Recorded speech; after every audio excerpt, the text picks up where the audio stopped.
Good evening, everyone. I want to start with a question that might make some of you uncomfortable. How many of you believe that getting rich requires quitting your job and starting a business? If your hand went up, you're not alone. We live in a culture that glorifies the entrepreneur, the bold risk-taker who burns the boats and builds an empire from nothing. We scroll through social media watching founders ring the bell at IPOs, and we assume that's the only path to real wealth. But here's what nobody tells you. The vast majority of wealthy people in the world didn't get rich by quitting their jobs. They got rich by mastering something I call the shadow portfolio. Tonight, I'm going to share with you a framework that has the potential to transform your relationship with work, money, and your own untapped potential.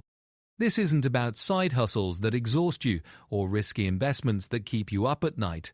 This is about systematically building wealth, influence, and opportunity using resources you already have access to, resources hiding in plain sight at your workplace. The shadow portfolio is the collection of invisible assets, undeveloped skills, unused relationships, and unexplored opportunities that exist parallel to your official job description. It's everything you could be doing, building, and earning, but aren't. By the end of tonight, you'll understand why your job is actually a wealth-building laboratory in disguise, the 5 pillars of the shadow portfolio, how to identify and activate your hidden professional assets, specific strategies to compound your career capital over time, and the mindset shift that separates those who merely work from those who get rich. Work. Let's begin. Before we dive into tactics, we need to dismantle a dangerous myth. The idea that employees are at a permanent disadvantage when it comes to building wealth. Yes, entrepreneurs can build equity. Yes, business owners can scale their income without limits. But here's what the entrepreneurship evangelists conveniently forget to mention. More than 50% of startups fail within the first 5 years. The median entrepreneur earns less than their employed counterparts for the first 7 years. Most successful entrepreneurs actually built their skills, networks, and capital while employed somewhere else. The truth is, employment isn't a wealth disadvantage. It's a wealth incubator. Your employer is essentially paying you to learn, network, fail safely, and develop expertise. The question isn't whether you can build wealth as an employee. The question is, are you extracting the full value from this arrangement? Most people aren't, not even close. The 3 economies of employment to understand the shadow portfolio. You need to recognize that every job operates in 3 simultaneous economies. Economy number 1, the visible economy. This is your salary, your benefits, your bonus. It's the number on your paycheck and the title on your business card. This is what most people optimize for.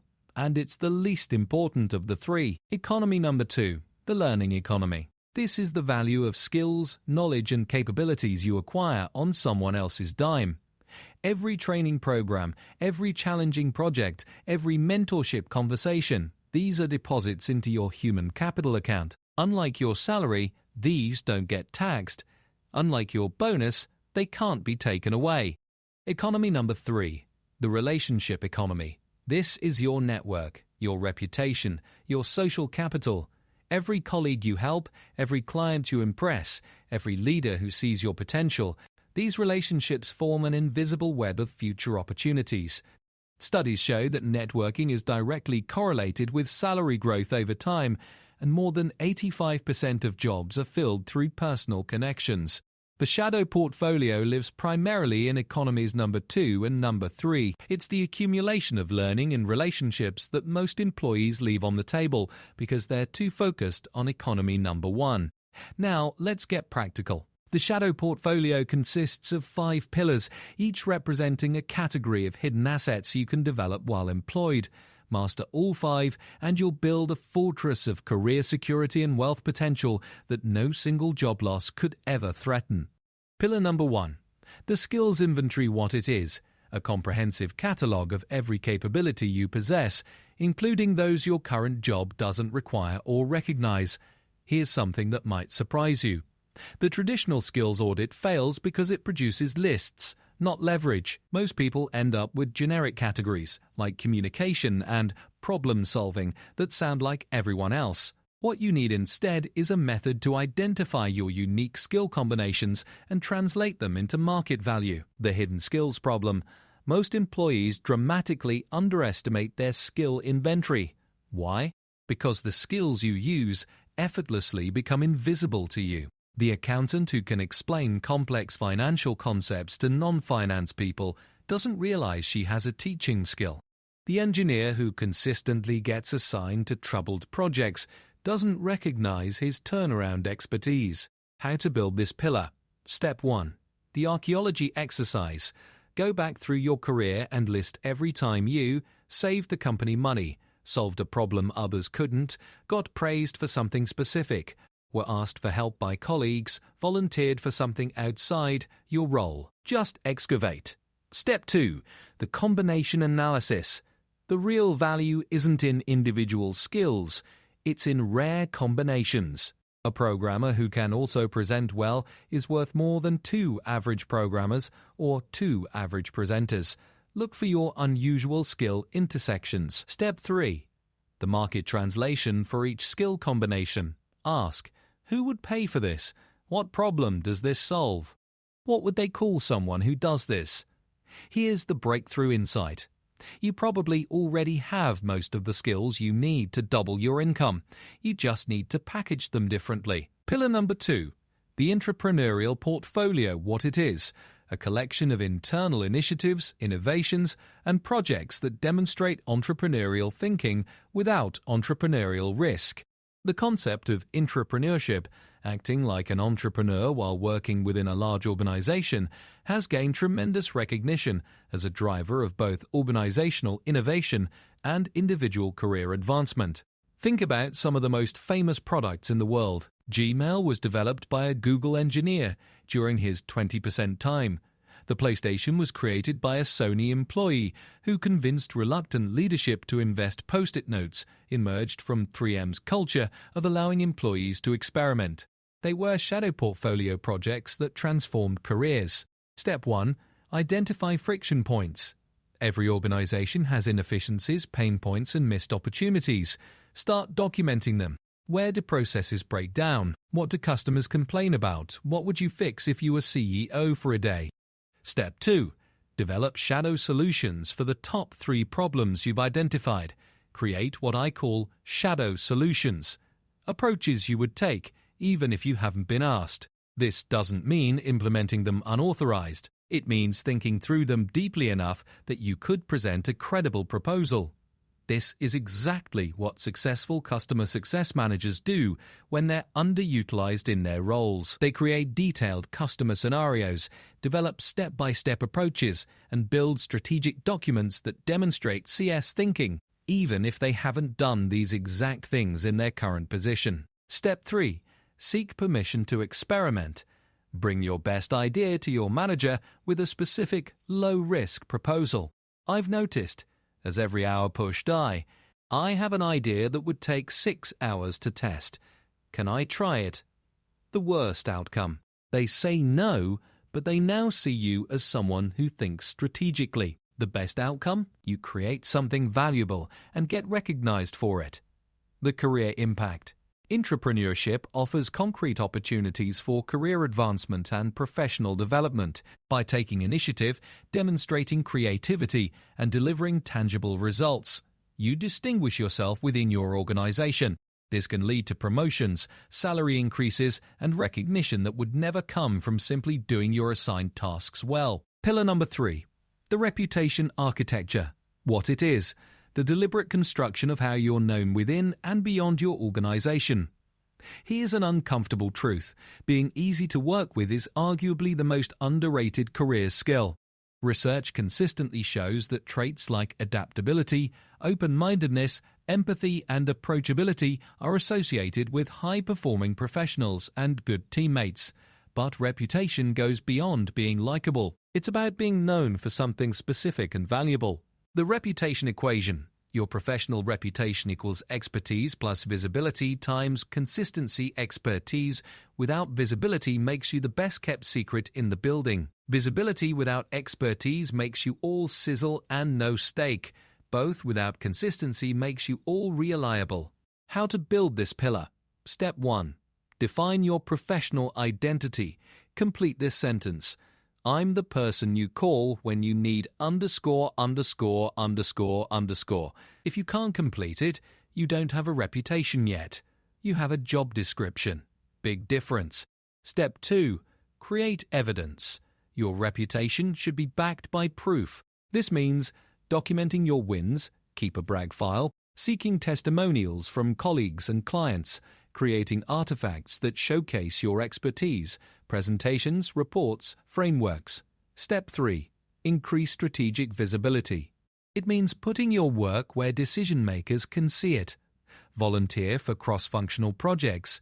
Present at team meetings. Even briefly, write internal summaries of key learnings. Mentor junior colleagues who will speak highly of you. Remember, you don't need to be the loudest person in the room to be the most impactful. Humility combined with competence is a powerful combination. Pillar number 4. The relationship network. What it is: a strategic web of professional connections that provide information, opportunities, support, and leverage. Let me share a sobering statistic. Research published in the Journal of Applied Psychology shows that networking is directly related to salary and that it's related to the growth rate of salary over time. In other words, your network doesn't just help you find jobs, it helps you earn more within them. But here's where most people get it wrong. They think of networking as something you do at events, exchanging business cards with strangers. That's not networking, that's collecting contacts. Real network building, true professional networking, is about creating and accumulating social capital, the resources available to you through your relationships. These resources include information, expertise, professional and political advice, exposure, friendship, and support. How to build this pillar. Step 1. Map your current network. Draw 3 concentric circles. Inner circle, people who would take your call at 10 p.m. Middle circle, people who know your work and would recommend you. Now ask, where are the gaps? Do you have senior relationships? Cross-functional connections? Industry contacts outside your company? Step 2. Become a connector. The fastest way to build social capital is to give it away first. When you hear about an opportunity, think, who in my network would benefit from this? When you meet someone new, think, who do they need to meet? Connectors become indispensable because they're always creating value for others. Step 3. Maintain with intention. Relationships decay without attention. Create a simple system. Weekly. Reach out to one person you haven't spoken to in a while. Monthly. Have lunch or coffee with someone from a different department. Quarterly. Reconnect with former colleagues or clients. The impact of networking on financial prosperity is cumulative. While networking sometimes provides direct, immediate benefits, the greater value often comes from long-term relationships. Contact may think of you months later when a job opportunity opens up. Pillar number 5. The financial architecture. What it is: the structural foundation that allows you to capture and compound the value created by the other 4 pillars. You can build incredible skills, launch entrepreneurial projects, cultivate a stellar reputation, and develop a powerful network. But if you don't have the financial architecture to capture that value, it all evaporates. The career wealth connection. Building wealth starts from when you're choosing where to work, the role you're interested in, and how you present your skill. Skills are your assets. How you present them determines your returns. How to build this pillar. Step 1. Optimize your current compensation. Most people don't realize that negotiating is expected and that failing to negotiate costs them hundreds of thousands of dollars over a career. When negotiating a promotion or raise, research market rates, know what your skills are worth externally, document your contributions with specific numbers and percentages. Understand your company's compensation structure. Be prepared to discuss compa ratio, your placement within the salary range for your position. If base salary is fixed, negotiate other forms of compensation, vacation, flexibility, professional development budget. The typical salary increase for a promotion can range from 10% to 20%, but companies don't always offer that up front. They often provide the lowest possible raise, expecting employees to negotiate. Step 2. Create compensation insurance. Never be so dependent on any single income source, but losing it would devastate you. This means building an emergency fund of 1 to 2 months of expenses, paying down high-interest debt, developing skills that transfer across industries, maintaining an active network that could help you land quickly if needed. Step 3. Invest the delta. As your income grows through the other 4 pillars, the difference between what you could spend and what you actually spend is your wealth-building fuel. Now that you understand the 5 pillars, let's talk about how they work together to create what I call the compound career effect.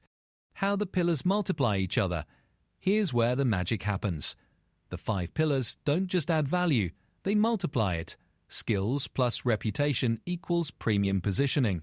When people know you're excellent at something specific, they pay more for it. Intrapreneurship plus network or equals opportunity flow. When you're known as someone who creates value, opportunities start finding you. Network plus financial architecture equals leverage. When you have relationships and stability, you can take strategic risks that others can't. Reputation plus skills plus network equals career insurance. When you're known, capable and connected, no single job loss can hurt you. This is why I call it a portfolio. Like a financial portfolio, diversification protects you while growth compounds over time. The 1010 naught CO. Let me paint 2 pictures of the same person with the same starting point. Employee A. Traditional approach focuses solely on their job description, takes occasional training when required, keeps to themselves, heads down, accepts whatever raises are offered after 10 years. Moderate salary increase, similar skills to day 1.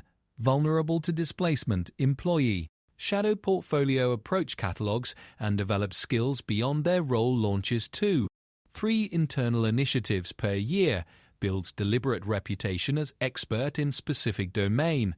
Cultivates relationships across and beyond organization. Doubled or tripled income. Multiple job offers per year, could leave any time but chooses to stay. Significant net worth. Same starting point. Same hours at the office. Radically different outcomes. The difference isn't talent. It's not luck. It's the systematic cultivation of the shadow portfolio. Let me give you a concrete plan to start building your shadow portfolio. Beginning tomorrow. Days 1. 30. Assessment and Awareness Week. 1. Skills excavation. Create a master list of every skill you possess. Identify your top 3 unique skill combinations. List 5 problems these combinations could solve. Week 2. Network mapping. Map your current network using the 3 circles. Identify 10 relationships you've been neglecting. Schedule 3 reconnection conversations. Week 3. Reputation. Audit. Ask 3 trusted colleagues. What am I known for? Identify the gap between current reputation and desired reputation. Define your target professional identity. Week 4. Opportunity scanning. List 5 problems in your organization you could help solve. Identify which one is smallest/lowest risk to address. Draft a 1-page proposal for addressing it. Days 3. 1. 60. Initial activation week 5. 6. Entrepreneurial proposal. Present your smallest opportunity to your manager. If approved, execute with excellence. If rejected, extract learnings and identify next opportunity. 8. Visibility campaign. Volunteer for one cross-functional project. Offer to present something at a team meeting. Document a recent win in a format you can share. Days 6, 1, 9. 0. System installation week. 9. 1, 0. Routine building. Create weekly habits for each pillar. Set monthly review dates in your calendar. Identify metrics you'll track. Week 1. 1. 1, 2. Financial optimization research market rates for your role and skills. Document your contributions for next compensation. Conversation. Increase investment rate by at least 1%. Before I close, I need to address the elephant in the room. This sounds like a lot of work. It is work, but here's what I want you to consider. You're already spending 40+ hours per week at your job. The question isn't whether you'll invest time in your career. The question is whether you'll invest it strategically or just spend it. The shadow portfolio doesn't require more hours. It requires more intention. It's about doing what you're already doing with a wealth-building lens. The ownership mentality, the biggest mindset shift is moving from employee thinking to owner thinking. Employee thinking, what does my job description require? Owner thinking, how do I avoid getting in trouble? Owner thinking, how do I become indispensable? Employee thinking, when do I get my next raise? Owner thinking, how do I increase my value faster than my compensation?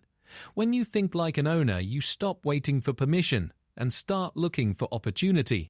You stop seeing your job as a box and start seeing it as a platform. The long game one final thought. The shadow portfolio is not a get-rich-quick scheme. It's a get-rich-inevitably strategy. If you commit to developing all 5 pillars over the next 5 to 10 years, you will likely multiple your income, become recession-proof, build genuine wealth, create options you can't currently imagine. The compound effect of career capital is just as powerful as the compound effect of financial capital. Small investments made consistently over long periods create extraordinary results. I want to leave you with this. Every day you make a choice about how you show up at work. You can be a passive participant in someone else's profit machine, or you can be an active architect of your own fortune. The shadow portfolio is always there, waiting to be built. The skills are available to learn, the projects are waiting to be proposed, the relationships are ready to be deepened, the reputation is yours to shape. The question is, will you build it? I believe you will, because you're paying attention. Because somewhere inside you there's a voice saying, I'm capable of more than this. Trust that voice, feed it with action, and build your shadow portfolio. The world belongs to those who understand that your job isn't your limit, it's your launch pad. Thank you.